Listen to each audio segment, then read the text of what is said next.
Assalamualaikum warahmatullahi wabarakatuh. Hai teman-teman, kembali lagi bersama saya Putri Enisa Madini NPM C1B019051 dari kelas B Manajemen tahun 2019 Universitas Bengkulu. Nah, pada hari ini kita bakal membahas tentang bab 6, yaitu materinya adalah tingkat bunga. Nah, yang pertama kita itu harus tahu dulu tingkat bunga itu kan. Jadi, tahukah kamu bahwa tingkat bunga itu sangat mempengaruhi investasi dan juga mempengaruhi belanja konsumen. Jadi tingkat bunga yang rendah itu bakal mendorong investasi menjadi meningkat, terus juga bakal merangsang belanja konsumen. Nah, dampak-dampak yang lain dari tingkat bunga rendah itu bisa berdampak pada kinerja perekonomian menjadi tidak stabil. Nah, yang kedua juga bisa berdampak pada penurunan biaya modal bagi kalangan bisnis. Yang ketiga juga tingkat bunga rendah itu juga menyebabkan terjadinya lonjakan pendanaan hipotek. Nah, selanjutnya apa saja sih yang mempengaruhi penurunan tingkat bunga itu? Nah, yang paling sering kita dengar bahwa tingkat bunga itu dipengaruhi oleh tingkat inflasi. Jadi kalau misalkan tingkat inflasinya rendah, berarti dapat mempengaruhi penurunan tingkat bunga. Kalau misalkan inflasinya tinggi, berarti akan menyebabkan kenaikan tingkat bunga tersebut. Terus juga nilai tukar mata uang itu juga berpengaruh pada tingkat bunga. Kalau misalkan nilai tukar mata uangnya rendah, berarti mendorong kenaikan tingkat bunga. Nah, kalau misalkan investor asing menjual obligasinya, itu juga mempengaruhi tingkat bunga. Jadi tingkat bunga akan didorong naik karena adanya investor asing yang menjual obligasinya. Jadi apa sih yang dimaksud dengan tingkat bunga itu? Jadi tingkat bunga adalah harga yang diterima oleh pemberi pinjaman dan dibayarkan oleh peminjam untuk modal hutang. Jadi tingkat bunga itu bervariasi, dia itu bergantung pada resiko peminjam, penggunaan dana, lama jangka waktu pinjaman. Nah, jadi perusahaan itu memperoleh modal dalam dua bentuk, yaitu yang pertama adalah bentuk hutang. Nah, yang kedua juga itu berbentuk ekuitas. Nah, di bab 6 ini kita bakal membahas tentang tingkat bunga itu dibagi menjadi 9 subbab. Yang pertama adalah kita akan membahas tentang biaya utang. Jadi, ada 4 faktor yang mempengaruhi biaya utang. Yang pertama adalah peluang produksi, peluang investasi pada aset-aset yang produktif yang dapat menghasilkan kas. Faktor yang kedua adalah referensi waktu untuk konsumsi. Yang ketiga adalah adanya resiko. Resiko adalah dampak yang timbul dalam pasar keuangan. Peluang suatu investasi yang dapat memberikan hasil yang rendah. Nah, yang keempat adalah inflasi. Jadi, jumlah kenaikan harga dari suatu waktu dari waktu lainnya atau kita sebut sebagai inflasi itu menjadi faktor yang mempengaruhi biaya uang. Nah, berdasarkan 4 faktor yang sudah disebutkan sebelumnya, dapat kita simpulkan bahwa tingkat bunga yang dibayarkan kepada penabung itu bergantung pada 4 hal. Yang pertama adalah tingkat pengembalian yang diharapkan akan diterima oleh produsen saat modal yang mereka investasikan dikembalikan. Yang kedua adalah frekuensi waktu penabung untuk konsumsi saat ini dibandingkan dengan masa depan. Nah, yang ketiga adalah bergantung juga pada tingkat resiko pinjaman. Nah, yang terakhir atau yang keempat adalah bergantung pada perkiraan tingkat inflasi yang terjadi di masa yang mendatang. Subbab yang kedua adalah mengenai tingkat bunga. Jadi dalam suatu perekonomian itu dipengaruhi oleh kekuatan pasar. Peminjam memberikan penawaran atas pasokan modal utang yang tersedia dengan menggunakan tingkat bunga. Nah, pasar modal itu merupakan pasar yang independen, berdiri sendiri. Jadi kalau di Indonesia, contoh dari pasar modal itu adalah Bursa Efek Indonesia atau BEI. Nah, dalam pasar modal terdapat harga untuk setiap jenis modal dan harga tersebut terus mengalami perubahan seiring dengan perubahan penawaran dan permintaan yang terjadi di dalam pasar modal tersebut. Jadi, perubahan tingkat bunga jangka pendek sangat tidak stabil.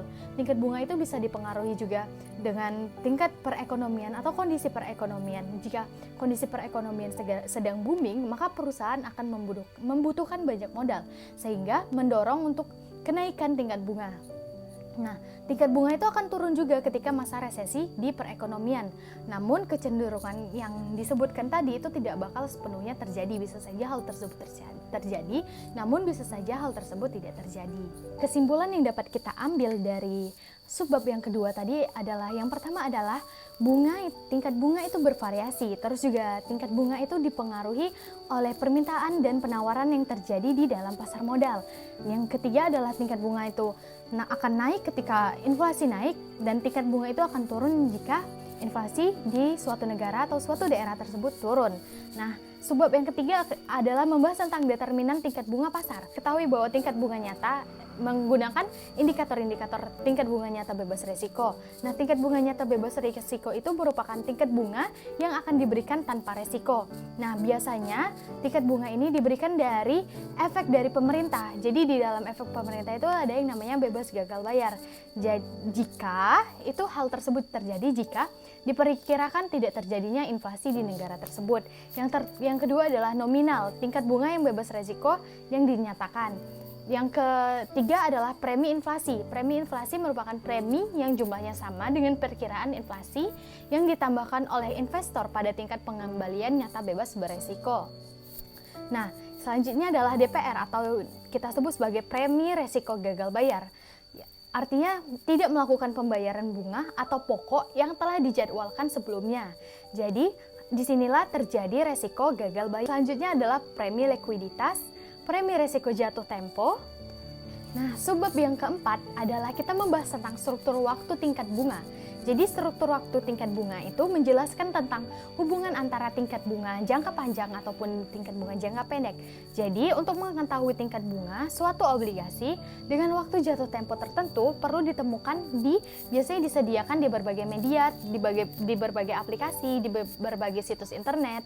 Nah, itu disajikan dalam bentuk grafik yang biasanya kita sebut sebagai kurva imbal hasil. Jadi, kurva imbal hasil tersebut mempunyai 3 bentuk yang menandakan tentang tingkat bunga jatuh tempo.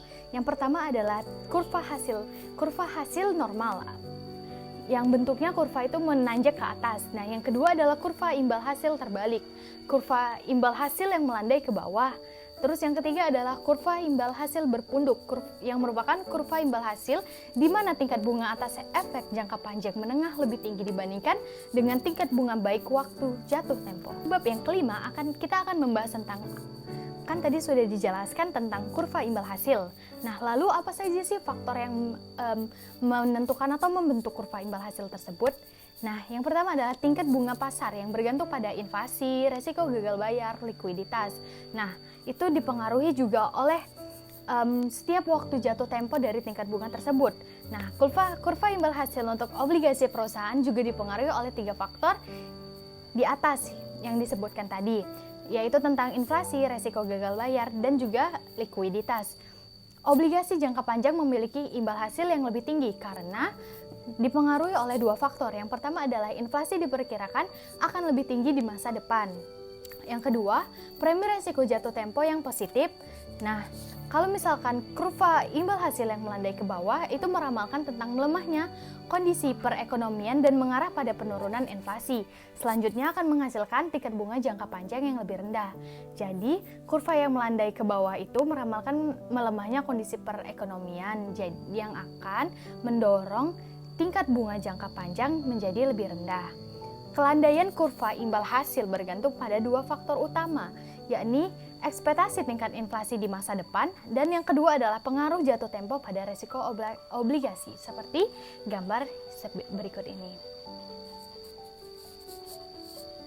Subbab yang keenam adalah kita menggunakan kurva imbal hasil untuk mengestimasikan tingkat bunga di masa depan. Penggunaan dan proses estimasi tingkat bunga masa depan menggunakan kurva imbal hasil itu sebenarnya cukup sederhana, asalkan ada 2 syarat yang perlu dipenuhi untuk menggunakan kurva imbal hasil untuk mengestimasikan tingkat bunga di masa depan. Yang pertama adalah kita perlu memusatkan perhatian kita ke obligasi pemerintah, karena kan obligasi pemerintah itu merupakan obligasi yang mempunyai resiko gagal bayar yang lebih rendah atau bahkan tidak mempunyai resiko gagal bayar. Nah, yang kedua adalah kita berasumsi bahwa obligasi tersebut memiliki resiko yang sama, yaitu tidak ada premi resiko jatuh tempo di obligasi tersebut. Nah, subbab yang ketujuh adalah kita membahas tentang faktor-faktor lain yang mempengaruhi tingkat bunga. Yang pertama adalah kebijakan Federal Reserve. Nah, yang kedua adalah tingkat defisit dan surplus dari anggaran pemerintah. Nah, kalau misalkan suatu pemerintah atau daerah itu mengalami defisit, maka kondisi ini akan menyebabkan pemerintah perlu melakukan peminjaman dana, ataupun pemerintah perlu didorong untuk menutupi kekurangan anggaran tersebut dengan mencetak uang. Jadi kalau misalkan pemerintah itu melakukan pinjaman, akan berdampak pada kenaikan tingkat bunga di daerah ataupun di negara tersebut. Nah, yang ketiga adalah faktor-faktor internasional. Nah, kondisi ini terjadi apabila suatu negara ataupun kita melakukan lebih banyak aktivitas pengimporan dibandingkan dengan aktivitas pengeksporan, sehingga dapat terjadi yang namanya kondisi defisit perdagangan luar negeri, karena yaitu tadi disebabkan oleh banyaknya aktivitas pengimpor dibandingkan aktivitas pengeksporan. Nah, yang terakhir adalah aktivitas usaha. Nah, kondisi aktivitas usaha dari suatu bisnis di negara tersebut dapat mempengaruhi tingkat bunga yang ada. Sebab yang ke-8 adalah kita membahas tentang berinvestasi di luar negeri. Kan tadi disebutkan bahwa faktor pengimporan itu bisa mempengaruhi tingkat bunga. Nah, oleh sebab itu, kalau misalkan kita ingin berinvestasi di luar negeri, ada beberapa hal yang perlu kita pahami sebagai investor. Yang pertama adalah resiko dari negara tersebut. Jadi kita itu melihat atau menganalisis, mengidentifikasi tentang kondisi-kondisi perekonomian di negara tersebut. Terus kita juga melihat di kondisi sosial budaya di negara-negara yang akan kita tuju sebagai tujuan investasi kita. Nah, yang kedua adalah resiko nilai tukar. Jadi perubahan nilai tukar akan berdampak pada pertambahan ataupun malah dapat mengurangkan pendapatan kita dari hasil investasi kita tersebut. Jadi perlu diperhatikan tentang resiko negara dan resiko nilai tukar uang. Subbab yang terakhir atau subbab ke-9 adalah tentang tingkat bunga dan keputusan usaha. Nah, sebuah keputusan usaha bisnis akan mudah ditetapkan jika kita mengetahui atau dapat meramalkan dengan pasti tingkat bunga yang akan terjadi di masa depan. Jadi, namun sayangnya, kita itu tidak bisa meramalkan secara pasti tingkat bunga yang akan terjadi di masa depan, karena hal tersebut sangat tidak mungkin. Jadi, walaupun kita sulit melakukan peramalan tingkat bunga di masa depan, kita juga bisa meramalkan apakah tingkat bunga tersebut akan berfluktuasi ataupun tidak. Namun, selama tingkat bunga tersebut memang dan selalu akan berfluktuasi. Dengan kondisi tingkat bunga yang berfluktuasi, kebijakan keuangan yang akan dibuat harus menggunakan kombinasi antara utang jangka panjang dan juga utang jangka pendek. Nah, itu juga diperlukan kurva imbal hasil. Nah, untuk di materi bab 6 ini, saya rasa sudah cukup sampai sini. Semoga bisa membantu teman-teman sekalian dalam mempelajari tentang tingkat bunga. Terima kasih telah menonton. Assalamualaikum warahmatullahi wabarakatuh. Saya Putri Anissa Ramadini, NPM C1B019051 dari kelas B Manajemen tahun 2019 Universitas Bengkulu. Terima kasih.